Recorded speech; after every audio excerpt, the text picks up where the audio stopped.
Hola a todos, ¿cómo están? Bienvenidos al programa número 179 de Batalla Cultural. Espero que estén muy, pero muy bien. Vamos iniciando con un nuevo capítulo de esta tercera temporada donde vamos a ver varias cositas que tenemos para repasar de Agustín Laje y Nicolás Márquez en principio. Arrancamos con dos videos cortos que subió Agustín Laje a su canal secundario, que hoy por hoy se transformó en el principal porque el canal principal fue desmonetizado, como ha contado en los últimos vivos de su canal. Entonces Agustín Laje 2.0 ahora pasa a ser el canal principal donde Agustín sube prácticamente todos los videos y donde sube también los videos allí. Entonces vamos a ver este video que es un fragmento de 8 minutos de una entrevista que le han realizado hace poco tiempo a él. Yo como ciudadano empecé a sentir la presión de la Agenda 2030 alrededor del año 2015-2016 porque sobre todo lo que tiene que ver con los objetivos de género y natalidad empezó a manifestarse de una manera muy aguda en los países hispanoamericanos y empezó además por Argentina. Argentina es casi como un laboratorio de prueba. Imagínate que los movimientos feministas entran en la región hispanoamericana a través de Argentina. Allí nace, por ejemplo, Ni Una Menos. O la cuestión del aborto entra también por Argentina. Allí se diseña el pañuelo verde que después se termina utilizando en el resto de los países. Con lo cual, desde Argentina yo he tenido una perspectiva quizás anticipada del asunto porque la Agenda 2030 y sus objetivos primero se han probado en mi país. Con la insistencia del control natal. En el caso de América, la piedra fundamental de la Agenda 2030 ha sido las políticas de abortos en los últimos años. Por supuesto, allá tenemos temas de género, tenemos feminismos, tenemos LGBT, tenemos discursos climáticos, tenemos una serie de demandas que se entroncan de manera explícita en la Agenda 2030. Pero la que más insistencia ha tenido en los últimos años ha sido la del aborto. Y no es una casualidad. Acá vale la pena hacer un esfuerzo genealógico cuando uno piensa las políticas de aborto y retrotraerse a lo que Naciones Unidas ha intentado por lo menos desde el año 1974. En el año 1967, en Naciones Unidas se crea el Fondo de Población de Naciones Unidas. Ese Fondo de Población se propone como objetivo, entre otras cosas, monitorear el crecimiento demográfico. ¿Para qué? Para evitar una sobrepoblación, entre otras cosas más. Bien. En el año 74 organiza Naciones Unidas en Bucarest la primera Conferencia Internacional de Población y Desarrollo, donde participan un montón de países, donde participan además muchas agencias de la ONU y donde la ONU fracasa. Fracasa porque el Vaticano, con países del tercer mundo como aliados, reaccionan frente a las intenciones de la Agenda de Bucarest, que consisten en limitar el crecimiento poblacional, y se estropea el plan de la ONU. Pero vuelven a la carga en el año 1994, en una nueva conferencia internacional sobre la población y el desarrollo en el Cairo.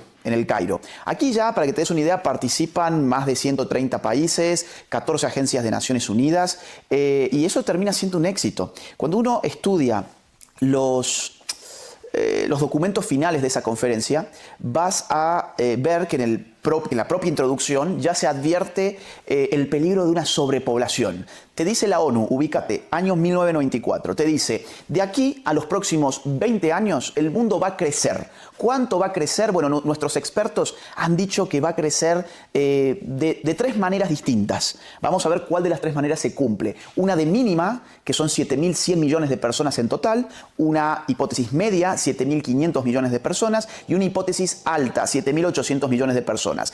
Hacemos esta conferencia de Naciones Unidas para que ustedes, estados, se comprometan a disminuir su natalidad para que no se cumpla la hipótesis de máxima y para que sí se cumpla la hipótesis de mínima, a más tardar al año 2015. Esto del año 2015 es significativo porque la Agenda 2030 se redacta en el año 2015 y porque a partir del año 2015 es cuando en Hispanoamérica el tema feminista, abortista y LGBT explota al mismo tiempo, como parte de una misma causa, con los mismos intelectuales de fondo, con las mismas organizaciones financiando esas agendas, con los mismos políticos elaborando el discurso público. Aborto, feminismo, género, LGBT. Son 4 agendas que si las mirás con lupa tienen un efecto natal. lo tienen. ¿Por qué? Bueno, el aborto evidentemente impide el nacimiento de un ser humano en gestación. Voy a poner el caso español, que me parece muy interesante porque ustedes tienen legalizado el aborto desde la década del 80 y hoy en España nacen alrededor de 400.000 niños por año. Ahora, se abortan aproximadamente 100.000 por año. O sea, ya con una sola política, en este caso de aborto, redujiste la natalidad en un país como España a un 20%. Si además estimulo agendas LGBT, pues logro la expansión de vínculos sexuales que no son reproductivos. Y si agrego una dosis de feminismo radical, tengo guerra de sexos. Entonces, esto es un cóctel explosivo que entronca perfectamente con la Agenda 2030 porque, y acá cierro el asunto, hay objetivos de la Agenda 2030 que demandan el cumplimiento de los objetivos del Cairo 1994. Por ejemplo, el objetivo número 5, que es el de igualdad de género, su meta número 6 demanda un cumplimiento inmediato de todo lo acordado en el Cairo en 1994 y lo acordado en Beijing en 1995, que fue la cuarta conferencia internacional de la mujer. Ahora, cuando vos vas a ver qué se pactó en el Cairo en el año 94, te vas a encontrar con las medidas número 7, bien, 7.1, 7.2, 7.3, que le piden a los estados que a más tardar para el año 2015 legalicen una gama completa de servicios de salud reproductiva y planificación de la familia. Cuando vas a ver qué se entiende además por salud reproductiva y derechos sexuales y de planificación de la familia, vas a encontrar que incluyen interrupción voluntaria del embarazo, como ellos le denominan políticamente correcto, al aborto. Entonces, claro, la gente aplaude la Agenda 2030, qué lindo, todos queremos igualdad de género, pero ¿por qué no pusiste la lupa y no te pusiste a leer los documentos que están encriptados en la enunciación de las metas específicas de cada uno de los objetivos? Bueno, hasta ahí con esa parte del video de Agustín Laje hablando sobre la Agenda 2030. De hecho, se titula el video en qué momento empezó Agustín Laje a percibir la presión de la Agenda 2030. Agenda 2030 que recordemos que ahora en el futuro se llama Visión 2045, ya que los objetivos para la Agenda 2030 no se van a cumplir para ese año. Están ya pensando en nuevos objetivos para un Visión 2045, que todavía no está lanzado, todavía no está digerido, pero ya se está rumoreando.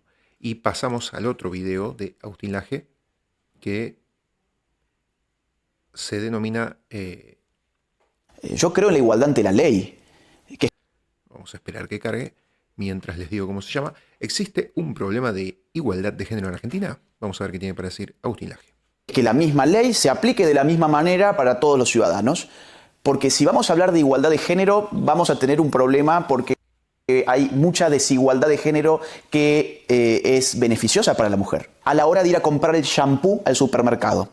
Hay programas periodísticos que se han dedicado a mostrarle a la audiencia cómo el shampoo de hombre costaba 15 centavos de euro menos que el de la mujer y ahí estaba el patriarcado. Constantemente se está tratando de poner a la mujer como la especial perjudicada, la más perjudicada de ese tipo de problemas. Entonces, en la descripción de esos objetivos se dice, por ejemplo, que las mujeres son las encargadas de caminar hacia un pozo de agua para buscar agua para llevar a la casa donde está el hombre esperando. Y vos decís, pero bueno...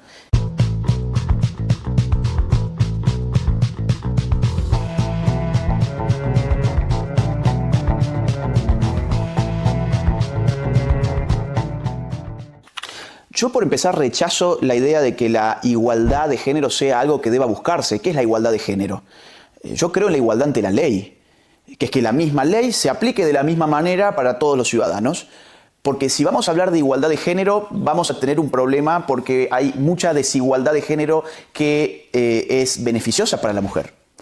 Por ejemplo, en Argentina las mujeres se jubilan 5 años antes que los hombres. Ahí habría un problema de desigualdad de género. También lo hay de desigualdad frente a la ley en este caso. Ahora bien, si queremos hablar de igualdad de género, y claro, siempre nos van a decir, claro, hay un problema porque los puestos ejecutivos de las empresas son ocupados sobre todo por hombres y las mujeres están en puestos medios. Bueno, sí, y también el escalafón más bajo de la sociedad está ocupado por hombres. Por ejemplo, los que recogen la basura en todos nuestros países, en altas horas de la madrugada, subiéndose a un camión, bajándose cada 20 metros para alzar bolsas de basura, arrojarlas dentro del camión y volverse a subir para hacer lo mismo reiteradamente durante toda una noche, son hombres. Y yo no veo que nadie esté pidiendo allí igualdad de género. Ni hablar lo que acontece cuando hay un conflicto armado, Tenemos uno frente a las narices, el conflicto Rusia-Ucrania. Y yo no he visto que nadie haya dicho que había un problema de igualdad de género porque la mayoría inmensa de los efectivos militares que están matando y muriendo en el campo de batalla son hombres y no son mujeres. De hecho, en Ucrania se evacuó a las mujeres de las zonas peligrosas y los hombres tenían prohibido abandonar su patria, tenían que matar y morir por su patria, por ley. Y yo no vi ninguna campaña internacional pidiendo igualdad de género. Curiosamente, sí veo campañas de igualdad de género, en el caso de Argentina, por ejemplo, a la hora de ir a comprar el shampoo al supermercado. Hay programas periodísticos que se han dedicado a mostrarle a la audiencia cómo el shampoo de hombre costaba 15 centavos de euro menos que el de la mujer y ahí estaba el patriarcado. Ahora, curiosamente, si vamos a hablar de brechas de género, hay otro tipo de brechas un poco más importantes que la del shampoo, que es, por ejemplo, la de expectativa de vida. En todos nuestros países, la mujer vive en promedio entre 5 y 7 años más que el hombre. Eso es una brecha de género interesante. ¿Cómo hacemos para tener igualdad de género? O, por ejemplo, la brecha de género que existe en prácticamente todos los países de Occidente en aquellos que obtienen títulos de educación superior. ¿Qué tenemos que hacer para lograr igualdad de género? Tenemos que, por ejemplo, hacer que los hombres aprueben sus asignaturas con notas menores que las mujeres. O tenemos que disminuir la cantidad de asignaturas para los hombres, de modo que aceleren su paso por la universidad y puedan equiparar al sexo femenino la cantidad de diplomas que se obtienen. La igualdad de género no es justa. Lo que es justo es establecer reglas iguales para los sexos y que ellos distribuyan sus labores, sus intereses. Te pongo un ejemplo nórdico. En Noruega, campeones de la igualdad, suponían que tenían un grave problema de desigualdad de género porque a la hora de poner la lupa en los salarios se daban cuenta que la mujer en promedio estaba ganando menos que el hombre, entre otras cosas porque las carreras universitarias que la mujer escogía eran de menor valoración económica en el mercado. Y para poner el ejemplo típico, ingeniería era una de esas carreras que vamos a inventar una proporción no exacta, aproximada, en la cual de 10, 9 son hombres, 1 es mujer. Entonces los noruegos dijeron, bueno, acá tenemos que hacer políticas de igualdad de género.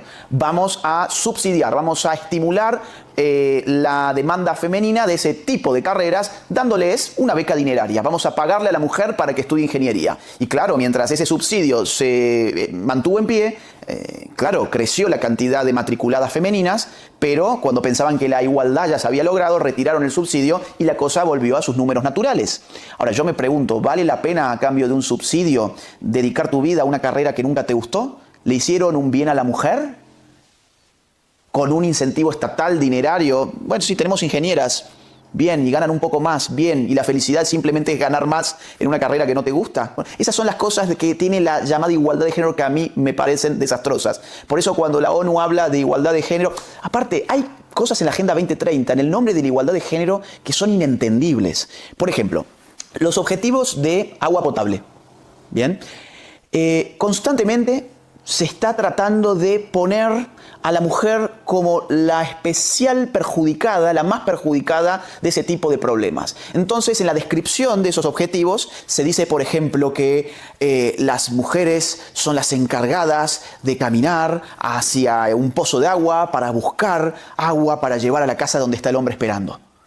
Y vos decís, pero bueno, te da la sensación de que el hombre está tirado mirando Netflix, mientras en este tipo de comunidades que están afectadas porque no hay agua potable, la mujer está siendo explotada porque va a buscar ella el agua. Constantemente están buscando esa forma de redacción para que vos, digamos, interiorices ese tipo de dialéctica sexual.